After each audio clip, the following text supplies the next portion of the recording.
মধ্য দিয়ে আমাদের আজকের এই আয়োজনে ঠাকুরের ভাষায় আমাদের উচ্চারণ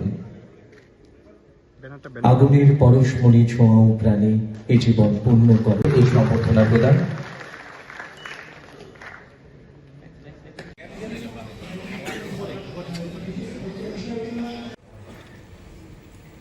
Now we gonna welcome our own উদ্যোগে যে আমাদের দ্বিতীয়তম দুর্বার অনুষ্ঠান জোরদার করতালি দিয়ে রাজ্যের মহামান্য রাজ্যপাল all present. We are here at the Blood Pond Festival. বিনম্র অনুরোধ রাখবো। Now I'd like to request ऋषा अतिथि स्वागत का संस्कार हम मेरे बसी है। मंच पर बैठे हुए माननीय विभूतिगणों का हम स्वागत करेंगे।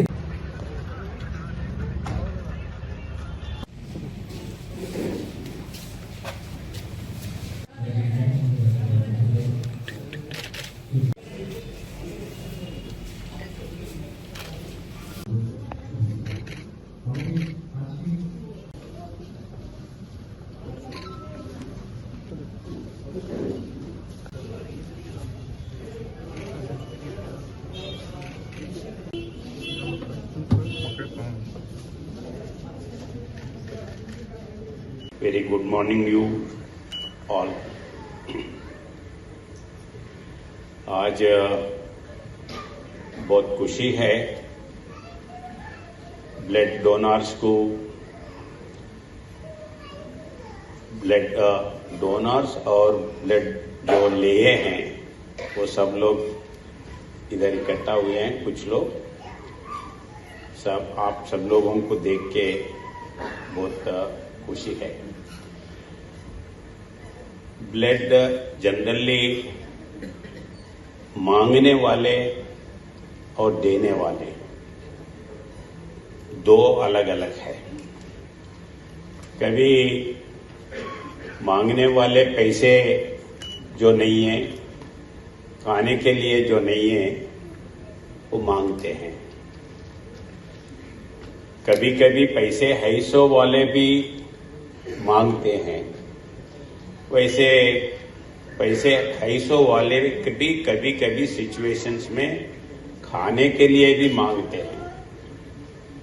वैसा एक सिचुएशन मेरे को मालूम है जब उड़ीसा में बड़ा बाढ़ आया।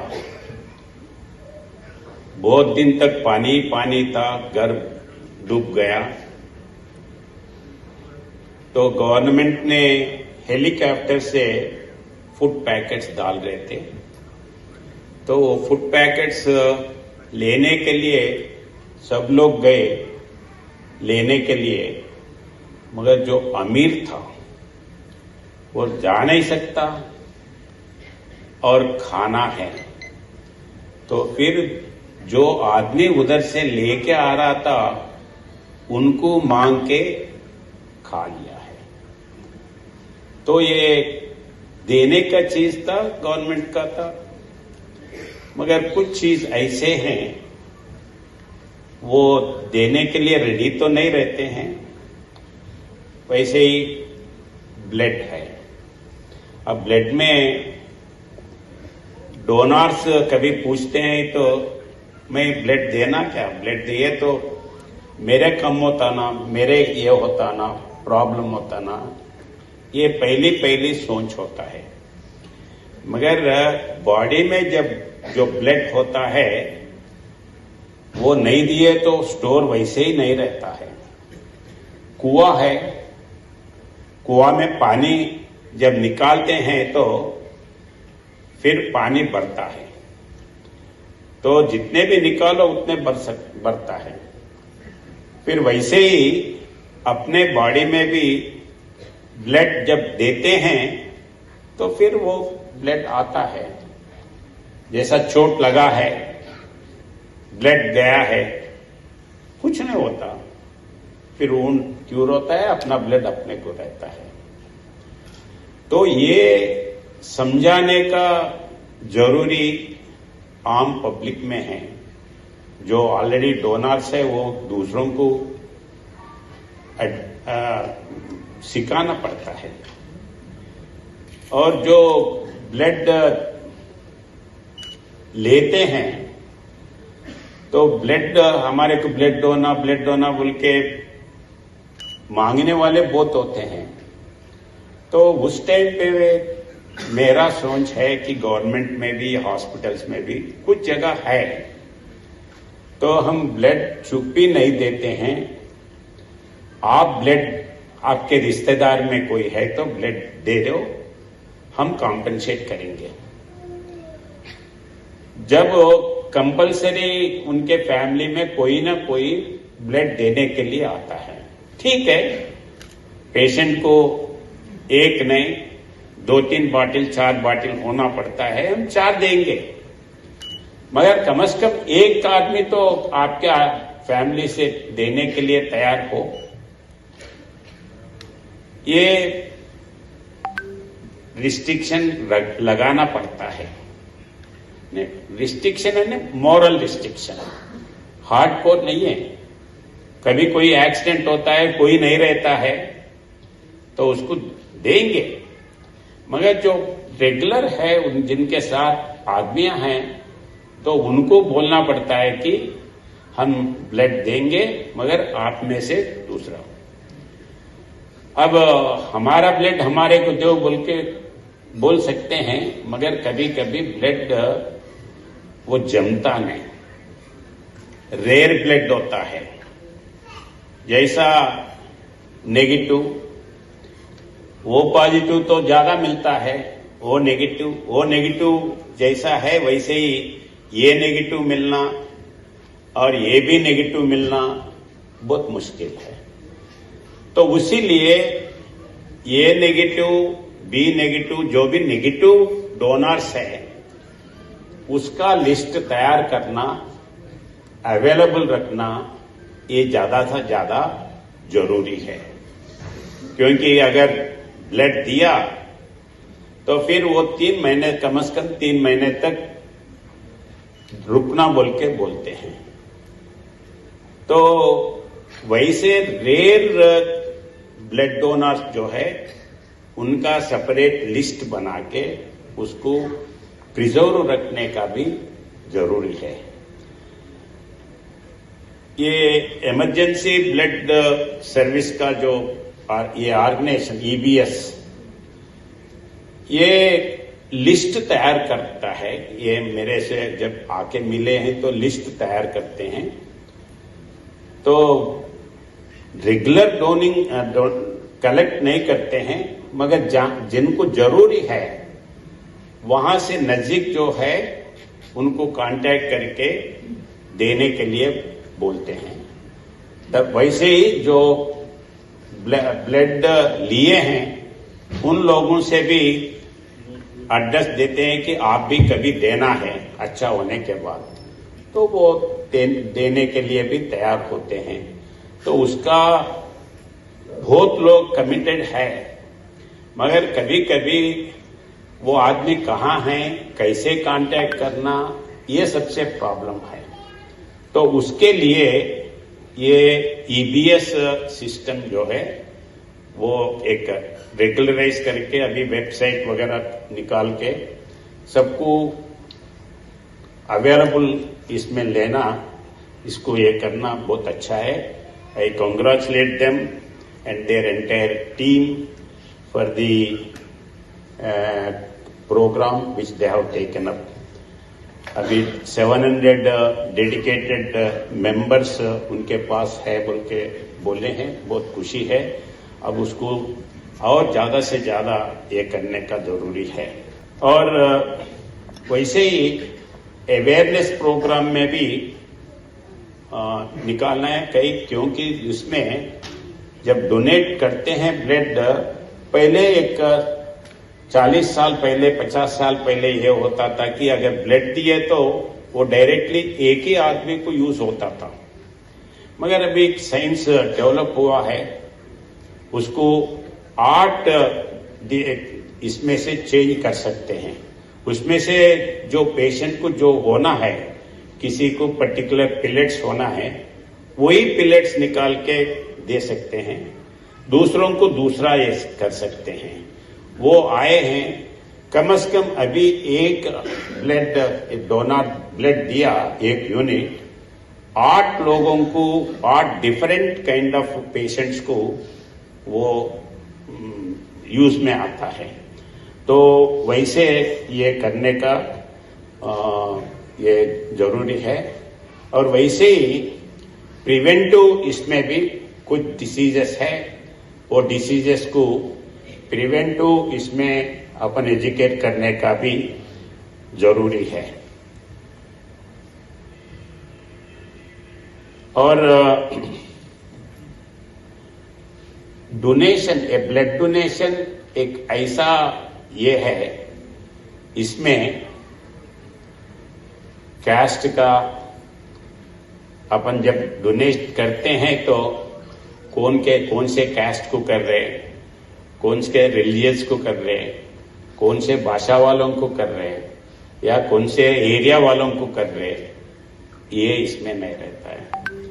एक अच्छा मन से अपन डोनर है, और वैसे लेने वाले नीडी पर्सन है, उनको दे रहे हैं। ये अपन समझ के उस दिशा में एजुकेट करने का जरूरी है।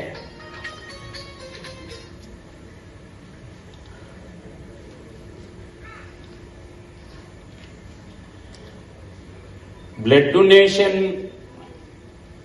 एक एक्स्ट्राऑर्डिनरी एक्ट नहीं है, एक सिविक ड्यूटी ऐसे समझ के, एक सेक्रेट रेस्पॉन्सिबिलिटी ऐसे समझ के अपन ये करने का है। ये त्रिपुरा में ये ब्लड डोनेशन और उसके लिए एक मॉडल स्टेट बने, ये मेरा रिक्वेस्ट है। और हेल्थ के बारे में बाकी के है, जैसा चाइल्ड मैरिजेस है, ड्रग्स अब्यूजमेंट है, और वैसे ही तंबाकू खाने का है, सिगरेट पीने का है, तो इसके बारे में भी एजुकेट करना है। जितना अपन एजुकेट करते हैं उतना प्रिवेंटिव मेजर्स लिए वैसे होते हैं, उससे अपना सोसाइटी अभी अपन आगे अच्छे लेके जा सकते हैं। और देश भर में नरेंद्र मोदी जी ने एक स्लोगन दिया है, टीबी मुक्त भारत। ये टीबी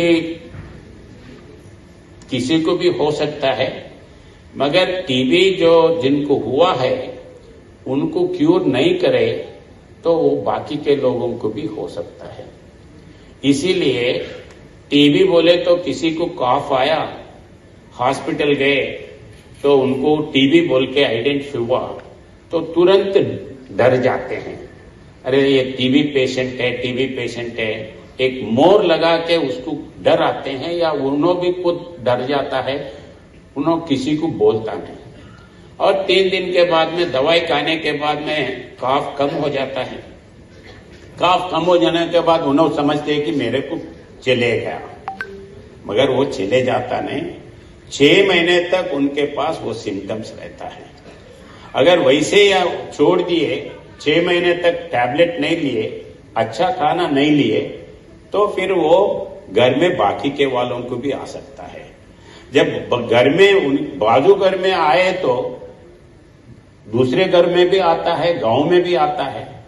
इसीलिए पूरा इसको एलिमिनेट करने के लिए अभी सेंट्रल गवर्नमेंट मोदी जी ने यह कराया कि जो टीबी का पेशेंट है उनको 6 महीने तक अच्छा फूड हम देंगे, टैबलेट भी देंगे। कभी कभी अगर वो टैबलेट नहीं लेता है तो फिर प्रॉब्लम होगा, इसीलिए वो टैबलेट ले रहा नहीं ले रहा एक वॉच करना है। तो वॉच करना या वॉलंटरी उसको बोलना है कि आज टैबलेट लिए क्या, शाम में लिए क्या, सुबह में लिए क्या, ये बोलने के लिए और एक वॉलंटरी उनके घर के वाइफ हो, भाई हो, बहन हो, बेटा हो, या आंगनवाड़ी टीचर हो, या हेल्थ वर्कर हो, उनको भी सेंट्रल गवर्नमेंट पैसे दे रहा है। 6 महीने अगर ये पेशेंट को आप कंटिन्यूअसली दवा खिलाए तो आपको भी 200 रुपया देंगे। ऐसा महीने में अभी सेंट्रल गवर्नमेंट ने इतना सीरियसली सेंट्रल गवर्नमेंट टीबी मुक्त भारत ये करने के लिए कोशिश कर रहा है, तो उसको अभी अपन ये करना है। वैसे ही अभी डिसीजेस में कभी किसको क्या डिसीज आता नहीं मालूम, उसके लिए गवर्नमेंट ने सेंट्रल गवर्नमेंट ये इंश्योरेंस स्कीम लाया है। मैं गांव जब जाता हूं तो उनको पूछता हूं कि आप आरोग्यश्री आरोग्य योजना स्कीम में आप लिए क्या, कार्ड लिए क्या, आभा कार्ड लिए क्या, ऐसे कभी पूछते हैं तो बहुत से लोग नहीं मालूम बोलते हैं। तो अपन इसका भी एजुकेट करने का जरूरी है। अभी जितने भी बैंक अकाउंट्स है, बैंक अकाउंट्स में जाके वो बैंक के पास जाके एक फॉर्म देता है, वो फॉर्म आप फिलअप करके दे दो बस। तो उसमें 2-3 इंश्योरेंसेस है। एक है महीने में 1 रुपया से 12 रुपया और टैक्स के साथ 20 रुपया अगर पे करे तो इंश्योरेंस अगर कुछ एक्सीडेंट हुआ, स्नेक बाइट हुआ, एक्सीडेंट हुआ, कुछ न कुछ हुआ तो उनको पैसे आते हैं इंश्योरेंस से। ऐसे ही 1 रुपया एक दिन 1 रुपया के हिसाब से 365 डेज आप पैसे देते हैं। इसके टैक्स के साथ 400 रुपया अगर पे करते हैं तो आपको हेल्थ इंश्योरेंस मिलेगा। जो बैकवर्ड एरिया ये है, जो अंडर प्रिविलेज पीपल है, फाइनेंशियली कम ये है, उनके लिए गवर्नमेंट इंश्योरेंस देगा। मगर जो पैसे है वो कैटेगरी में नहीं आते, कम से कम ये दिए तो आपको इंश्योरेंस, हेल्थ इंश्योरेंस भी मिलेगा। और उसके बाद में पेंशन होता है तो पेंशन का इंश्योरेंस भी है। तो इसको अपन एजुकेट करके अपन बाकी अपन पहले अपने बैंक में ये पत्र देना है और दूसरों लोगों को भी इसके बारे में बोलने का है। और लास्ट